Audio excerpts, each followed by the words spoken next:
रायगड जिल्हास्तरीय कृषी महोत्सवामध्ये कर्जत तालुक्यातील शेतकऱ्यांनी पिकवलेली लाल भेंडी सर्वांच्या चर्चेचा विषय ठरली। जिल्ह्यातील लाल रंगाच्या भेंडीचं पहिलं उत्पादन कर्जत तालुक्यात घेण्यात आलं असून कृषी प्रदर्शनात लाल रंगाची भेंडी ठेवण्यात आली होती। राष्ट्रीय कृषी विकास योजना महाराष्ट्र पौष्टिक तृणधान्य अंतर्गत जिल्हास्तरीय कार्यशाळा आणि जिल्हास्तरीय कृषी महोत्सव अलिबाग इथं मेघा चित्रमंदिर या ठिकाणी कृषी प्रदर्शनाचं आयोजन करण्यात आलं होतं। जिल्हाधिकारी रायगड किसन जावळे यांच्या हस्ते उद्घाटन झालेल्या कृषी प्रदर्शनात रायगड जिल्ह्यातील शेतकऱ्यांनी प्रगत शेती करून केलेली उत्पादनं प्रदर्शनात ठेवण्यात आली।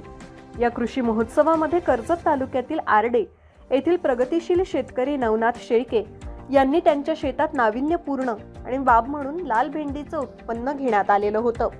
प्रदर्शनात पाहणी करताना रायगड जिल्हाधिकारी किशन जावळे यांनी आरोग्यकारक लाल रंगाच्या भेंडीच्या उत्पादनाचं कौतुक केलं। लाल भेंडीची लागवडीबद्दल शेतकऱ्यांशी चर्चा केली।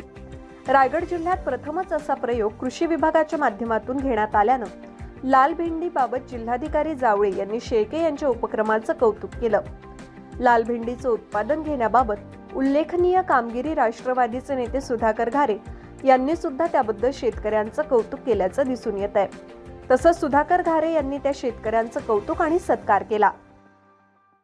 रायगड जिल्ह्यामध्ये सुरुवातीला प्रथमच आपल्याकडं नाविन्यपूर्ण बाब म्हणून आपण लाल भेंडीची लागवड केलेली आहे आणि साधारण ह्या भेंडीला कुमकुम असे म्हणतात। याचे सर्वात जास्त उत्पन्न भारतामध्ये उत्तर प्रदेशमध्ये होते आणि आपली जी हिरवी भेंडी आहे त्याच्यापेक्षा साधारण हे म्हणजे आपलं उत्पन्नाला दुप्पट आहे आणि साधारण हे 45 दिवसाच्या पहिला थोडं चालू होऊन जातं आणि ह्या भेंडीमध्ये साधारण कोलेस्ट्रॉल बॅड कोलेस्ट्रॉल कमी करते। त्याचप्रमाणे महिलांसाठी व मुलांसाठी हे एकदम चांगलं आहे आणि याचं उत्पादनसुद्धा चांगलं असून मार्केटमध्ये साधारण 100 ते 150 रुपये किलोपर्यंत याला बाजार भाव भेटतो। ज्ञानेश्वर बागडे, विकासनामा, कर्जत।